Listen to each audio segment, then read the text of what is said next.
Bonjour et bienvenue sur cette petite vidéo news, les vidéos Rush Duel du samedi 18 h. À chaque fois on est le mercredi en live, mais pas cette fois. Le travail m'empêche de faire des streams cette semaine, donc ça va être un peu compliqué.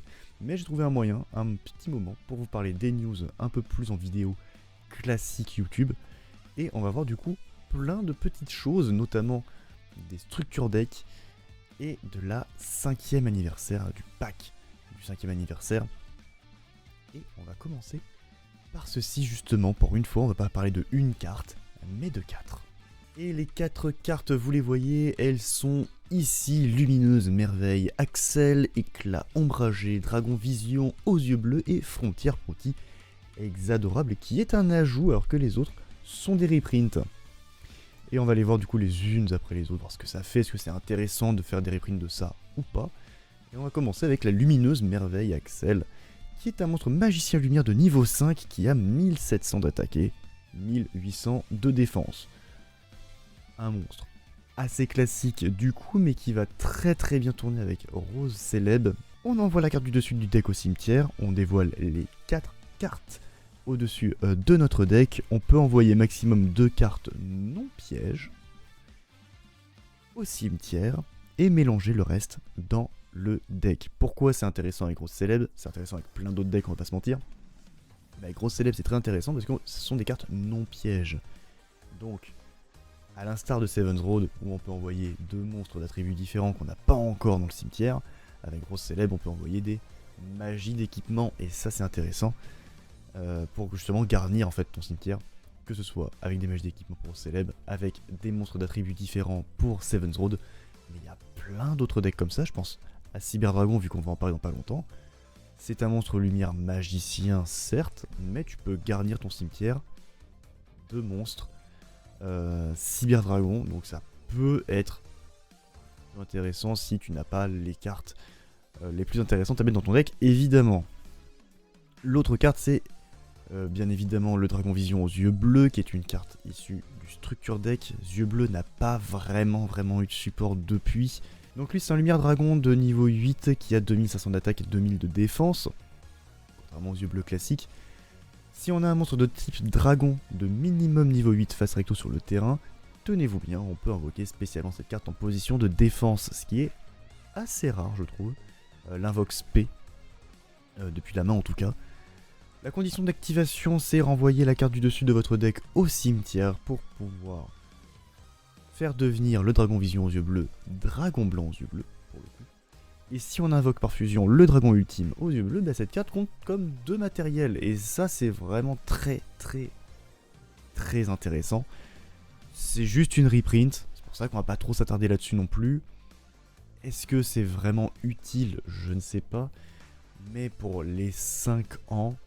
oui, ça me paraît logique qu'ils le mettent, parce que Blue Eyes, bon bah, c'est Blue Eyes, c'est pas non plus n'importe qui. On va parler maintenant d'Éclat Ombragé, qui est un piège normal. Si votre adversaire invoque normalement ou spécialement un monstre durant son tour, c'est pour ça que je l'ai mis juste après le Dragon Vision, parce que si tu invoques ton Dragon Vision, qu'est-ce qu'on peut faire à part envoyer une carte depuis notre main au cimetière, changer maximum 2 monstres à effet face recto sur le terrain en position de défense face verso. L'adversaire pourra plus faire son Blue Eyes. Ultimate Dragon, c'est plutôt cool. Mais c'est pas tout. Si vous avez changé en position de défense face verso un monstre avec minimum 2600 d'attaque, donc c'est le Blue Eyes classique en l'occurrence, attaque d'origine pour être précis, eh bien tu gagnes 1500 points de vie. Ce n'est pas rien, 1500 points de vie, on va pas se mentir. Ça te permet d'enlever les gros boss monsters sur le terrain de l'adversaire, en tout cas de les mettre face verso. Voilà, un petit bénéf quand même. Et la dernière du coup c'est Frontière Proti Exadorable, qui, donc elle sera une vraie Overrush rare, les autres je ne sais pas, je ne pense pas. Et c'est un ajout de mémoire. Donc Frontière Proti Exadorable c'est quoi? C'est un monstre terre plante fusion qui a 2500 d'attaque, 500 de défense. Elle est invocable avec Proti Exadorable et Lair Exadorable, donc Executy si vous connaissez quand même le tech. On peut invoquer cette carte par fusion contact. Les monstres qui ne sont pas de niveau 6 face recto sur le terrain de votre adversaire perdent 600 points d'attaque et de défense, qui est pas anodin. Et lorsque cette carte détruit un monstre au combat et l'envoie au cimetière, vous gagnez 600 points de vie. Je rappelle que c'est un monstre de niveau 6, qui a 2500, qui peut passer des monstres à 3000 points d'attaque sans aucun problème. Donc c'était tout pour notre petit rush anniversary pack du 5e anniversaire. Sachant qu'il y a un total de 155 cartes, je pense que j'évoquerai avec vous seulement les plus intéressantes, mais que sur le Discord, que vous pourrez rejoindre puisqu'il y a des liens dans la description, je mettrai toutes les cartes au fur et à mesure, mais je garderai uniquement les plus intéressantes avec vous en live. Maintenant on va parler du deck de structure Cyber Dragon, parce qu'il y a de belles choses qui sont sorties dans Cyber Dragon, et des choses un petit peu étonnantes. Et je prépare quelques petits guesses, que ça soit pour le deck de structure Cyber Dragon ou encore pour celui de Damarpi. Le premier monstre, vous le voyez, Cyber Dragon, c'est Cyber Dragon Nashter. C'est un monstre lumière machine de niveau 1 qui a 200 d'attaque, 200 de défense.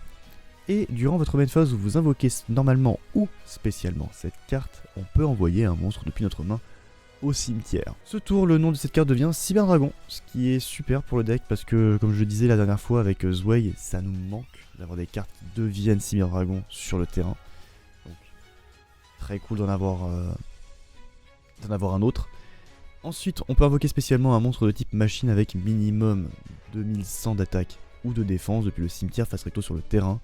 Ça peut reborn nos Cyber Dragon et vous allez voir que ça peut reborn d'autres monstres de type machine et uniquement machine. Ce n'est pas le seul monstre qui a été ajouté. Le Gelvinari, soldat d'acier, qui est arrivé aussi dans le deck de structure, donc c'est également une réédition, et là ça peut poser un petit souci. Vous voyez que ce monstre est un terre machine et pas un lumière machine, mais ce n'est pas si grave, vous allez comprendre. Il est de niveau 3, il a 2200 d'attaque et 1000 de défense, il n'a pas de condition d'activation, mais on peut jouer à pile ou face. Si c'est face, tous les monstres face recto sur votre terrain gagnent 500 d'attaque jusqu'à la fin du tour, ce qui est très très cool. Et si c'est pile, on peut faire perdre jusqu'à 800 points d'attaque et de défense à un monstre face recto sur le terrain de l'adversaire jusqu'à la fin du tour, ce qui est quand même plutôt énorme. C'est quand même une bonne carte, même si avec Cyber Dragon on peut se dire ils auraient pu mettre autre chose, je suis tout à fait d'accord. Et selon moi, c'est de la pure spéculation, il n'y aura pas que le soldat d'acier qui sera dans ce deck de structure. Je suppose il y aura Martin Vinari, la monture d'acier. Pourquoi je suppose qu'il y aura cette carte dans le deck de structure? Tout simplement parce que c'est également Intermachine de niveau 7. On a eu le soldat, pourquoi pas on aurait sa monture. Parce que son effet est quasiment similaire, en tout cas c'est un effet de pile ou face également. On joue à pile ou face un nombre de fois égal au nombre de monstres face recto sur le terrain de notre adversaire. Si on fait au moins un face, ce tour on peut attaquer 2 fois. Et si on fait 3 faces, on inflige des dommages de combat perçants. Et ça c'est très intéressant comme petite carte. Il a 2400 d'attaque. Je vous rappelle qu'avec Nashter on peut invoquer un monstre qui a minimum 2100 d'attaque. Depuis le cimetière, monstre machine. C'est un machine, ce n'est pas bloqué lumière. On peut le réinvoquer sans aucun problème. Si on l'a sur le terrain qui nous embête et tout ça, qu'est-ce qu'on peut faire? On peut faire Chimératech. Chimératech, ça demande Cyber Dragon plus des monstres machines. On est tranquille là-dessus. Donc, je suppose que ça pourrait être un ajout dans le deck de structure. Nous verrons si c'est le cas ou pas. En revanche, ce qui est sûr, c'est qu'il y a un autre monstre qui va arriver. Et celui-là, il fait un peu plaisir, je l'admets. Je parle bien évidemment de notre ami Jinzo. Jinzo qui fait son entrée dans le deck du structure. C'est un monstre légende. Donc on a déjà une magie légende qui était Powerband. Maintenant on a Jinzo, ténèbre machine de niveau 6, 2400 d'attaque, du coup invocable par Nashter. Et 1500 de défense. Aucun joueur ne peut activer de carte piège. Et tous les effets des cartes pièges sont annulés. Et ça, quel bonheur. Quel bonheur, parce qu'on sait que dans le rush duel, il y a beaucoup de cartes pièges qui sont puissantes. Déjà, la plupart des cartes pièges légendes sont terribles. Je rappelle par exemple que on a une carte piège légende qui va sortir dans l'autre deck de structure qui est celui de Damarpi, on peut détruire jusqu'à 2 cartes sur le terrain. Bon, c'est quand même plutôt cool si on peut annuler ça. Sachant que les pièges d'Amarpi sont très très bons, hein. On va se le rappeler. Du coup, ouais, Jinzo très bon ajout, et puis si jamais il ne sert plus à rien, parce que l'adversaire ne pose pas de carte par exemple, ou que, j'en sais rien, quelconque raison, Chimère Attack encore une fois est une solution, même si on veut ce petit monsieur sur le terrain, bien sûr. Et pour accompagner Jinzo, bah, figurez-vous qu'on a une carte magie où l'un des membres de Jinzo figure dessus, mais ce n'est pas du tout une carte Jinzo, mais une carte limitée à 1, qui est l'inspecteur machine, qui est une magie normale, donc on voit le mini Jinzo dessus. Chaque joueur dévoile les 4 cartes du dessus de son deck. Vous pouvez envoyer maximum 2 monstres machines et ou pièges dévoilés au cimetière. Chaque joueur remet ses cartes restantes au-dessous de son deck dans l'ordre de son choix, et si vous avez envoyé une carte piège au cimetière, avec cet effet piochez une carte. C'est brillant, cette carte est exceptionnellement bonne, surtout dans ce deck de structure, pour plusieurs raisons. Bah, la première, je l'ai évoqué un peu plus tôt, c'est-à-dire que si tu n'as pas Jinzo, mais que l'adversaire joue beaucoup autour des pièges, tu peux lui virer 2 pièges, piocher une carte derrière, ce qui est quand même très très bien. Et si bah, ton adversaire en face, bah, il n'a pas de piège, toi tu peux garnir ton cimetière de Cyberdragon, 2 monstres machines pour pouvoir les réinvoquer avec Nashter derrière par exemple. Donc, cette carte, je comprends pourquoi elle est en x1, et elle est excellente dans ce structure deck, elle va faire des ravages cette carte. Donc nous avons vu l'entièreté des cartes Cyberdragon, enfin l'entièreté si je me réfère à ma liste de ce que je mets à jour moi de manière personnelle, une decklist du deck de structure, on en est à 36 cartes, peut-être 37 avec Martin, qu'on avait un peu plus tôt, et 5 cartes d'extra deck. Donc je pense que l'extra deck est au complet. Il nous manque donc un total de 4 cartes, potentiellement un piège légende, parce qu'on a un monstre légende et une magie légende, mais pas de piège légende. Et maintenant on va pouvoir passer au deck de structure de Damarpi qui est un petit peu en retard, je trouve. Je trouve qu'il est quand même pas mal en retard le truc. Et on a une nouvelle fusion contact. Bon, toujours pas avec le dragon comme je pensais. C'est Regina Harpie Armure Splendide. Donc c'est un monstre Vambetele fusion. Niveau 5 qui a 2100 d'attaque, 2400 de défense. Il faut donc Regina Harpie qui figure en x2 dans le deck de structure. Et un monstre Betele de max niveau 4. Et ça, on en a. On peut invoquer cette carte par fusion contact. Durant votre main phase, vous avez invoqué spécialement cette carte. Bah, qu'est-ce qu'on peut faire? Changer la position de combat d'un monstre sur le terrain de votre adversaire. Ensuite, si on a Griffe Splendide dans notre cimetière, vous pouvez détruire un monstre en position de défense sur le terrain de votre adversaire. C'est un effet très bien, mais uniquement où on l'a invoqué spécialement. Donc ça déjà, ça peut bloquer la carte. Ça peut bloquer, ça peut être un petit peu embêtant, on va dire. Mais, qu'est-ce que Griffe Splendide? C'est une carte qui est dans le deck de structure, on en a déjà parlé, mais pour vous rappeler, lorsqu'un monstre sur votre terrain est détruit par une attaque ou un effet de carte de l'adversaire, on peut placer une Dame Harpie ou une Sœur de Harpie depuis notre cimetière au-dessus ou en dessous du deck. On peut placer une carte de l'adversaire, soit du terrain de l'adversaire, sous le deck de son propriétaire. Donc si tu as volé un monstre en plus, tu peux le récupérer en mettant sous ton deck. C'est une très très bonne carte, on va pas se mentir. Un petit peu trop situationnel, je l'avoue. Mais en plus de ça, si on l'a dans le cimetière, on peut péter une carte grâce à Regina Armure Splendide. Donc je trouve pas que ça soit la meilleure carte, mais elle y est. Elle y est, et je pense que ce n'est pas pour rien. Techniquement, c'est la dernière carte d'extra deck, puisqu'on a 5 cartes également. Cependant, on n'est qu'à 30 cartes dans le deck de structure d'Amarpi, en tout cas à ma connaissance. Peut-être que parmi les cartes que j'ai mises, il y en a qui seront en double. Mais j'ai des petites suppositions sur ce qui pourrait être dedans en tant que reprint. Déjà, tout simplement Cielo. Cielo Harpie, qui est une carte promotionnelle où tu achetais un pack où il y avait une carte à l'intérieur et un chewing-gum. Ils avaient fait ça il y a quelques temps. Donc, est-ce que Cielo sera dans le deck de structure? C'est un monstre Vambet-ailé de niveau 4, 1000 d'attaque, 300 de défense. Renvoyer une dame harpie face recto depuis le terrain à la main de son propriétaire. Envoyez les 3 cartes du dessus de votre deck au cimetière. Si dame harpie ou dame avec un S harpie se trouve parmi les cartes envoyées, on peut ajouter une tempête du plumeau de dame harpie. Et tempête de plumeau de dame harpie se trouve dans le deck de structure. Autrement dit, lorsque votre adversaire moque normalement un monstre, tu mélanges 2 dames harpie ou 2 dames avec un S harpie. C'est pas l'un ou l'autre, ça peut être les deux. Depuis ton cimetière dans le deck, tu peux détruire le monstre invoqué. Et si tu as mélangé un monstre normal dans le deck pour la condition d'activation, eh bien tu peux changer la position de combat d'un monstre que ton adversaire contrôle.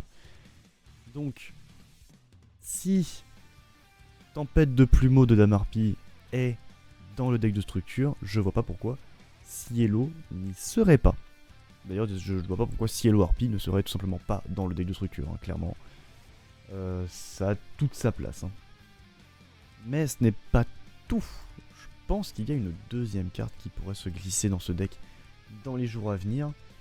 Et typiquement, c'est exactement ce que j'attendais, en tout cas en termes d'artwork et juste d'artwork, même de nom. C'est la fameuse fusion avec le dragon, je vous en parlais depuis quelques temps déjà, mais ça existe déjà, je ne le savais pas. Maîtresse du familier de Harpie, c'est un monstre Vambet-ailé de niveau 4 qui a 1300 d'attaque, 1400 de défense. Le nom de cette carte devient Dame Harpie tant qu'elle est dans le cimetière, et on peut envoyer la carte du dessus de notre deck au cimetière. Le nom de cette carte devient Dame Harpie, donc très pratique pour les fusions, on va pas se mentir. Jusqu'à la fin du prochain tour de l'adversaire, donc pratique aussi pour certains pièges. Ensuite, si vous avez minimum 3 dames harpies et ou sœurs de harpie face recto sur votre terrain, on peut détruire un monstre sur le terrain de l'adversaire. Et rien que ça, il y a un truc qui me choque. Si vous avez minimum 3, dans le rush, il n'y a que 3 zones monstres. Donc, face recto sur notre terrain, évidemment qu'il n'y aura que 3. Mais, 2 questions peuvent se poser. Premièrement, est-ce qu'on aura des zones extra? C'est quelque chose que je n'espère pas en rush duel, parce que ça enlèverait de la complexité du rush duel. Même si tout est fait pour être simpliste, je trouve que ça enlèverait l'identité du rush duel, parce que y a le speed duel à ça. Donc, on sait que les rush duel, c'est la version améliorée du speed, une version mieux réfléchie, mieux travaillée et tout ça. Mais là, du coup, ce serait enlever l'identité du rush. Donc, une mauvaise idée. Par contre, il y a quelque chose aussi qui peut arriver, c'est d'avoir une dame harpie ou une sœur de harpie en tant que magie d'équipement. Je pense que... Je sais pas si ça existe déjà, peut-être. Hein, je n'ai pas fait de recherche à ce niveau-là, je l'avoue coupable. Mais est-ce qu'on n'aurait pas bientôt des cartes qui permettraient, ou des cartes qui existent déjà, qui permettraient de mettre des monstres en magie d'équipement, parce que ce serait du coup une dame harpie face recto, techniquement. Donc, à voir. Cette carte existe déjà depuis un petit moment, d'ailleurs c'est cet artwork que j'ai pris parce que je trouve magnifique, mais j'avoue qu'en fusion, ça aurait un peu plus de gueule. Comme je disais, nous avons donc 30 cartes dans le deck, 5 cartes dans l'extra pour le deck dame harpie, et c'est tout. Du coup, c'est la fin de ces petite vidéo news, elle a été assez courte celle-ci parce que j'ai été un peu vite pour vous présenter ces nouvelles cartes, mais également on n'a pas non plus grand chose à se mettre sous la dent malheureusement. Peut-être que la semaine prochaine il y aura plus de cartes. En attendant, je vous dis à la semaine prochaine, que ce soit mercredi en stream, n'hésitez pas à nous rejoindre sur Twitch, il y a tout ce qu'il faut dans la description, ou encore à jeudi pour les news TCG directement sur cette chaîne, ou à samedi pour les news rush directement ici aussi. Bonne soirée à tous.